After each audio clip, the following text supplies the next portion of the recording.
தன்னை மறந்து மண்ணில் விழுந்து இளமை மலரின் மீது கண்ணை இழந்த வந்து தேக சுகத்தில் கவனம் காட்டு வழியில் பயணம் கங்கை நதிக்கு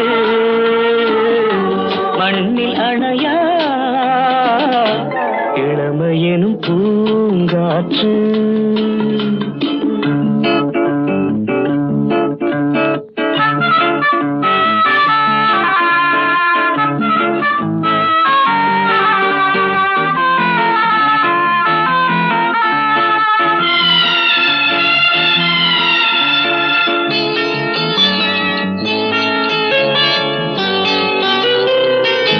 அங்கம் முழுதும் பொங்கும் இளமை இதம் பதமாய் தோன்ற அள்ளி அணைத்த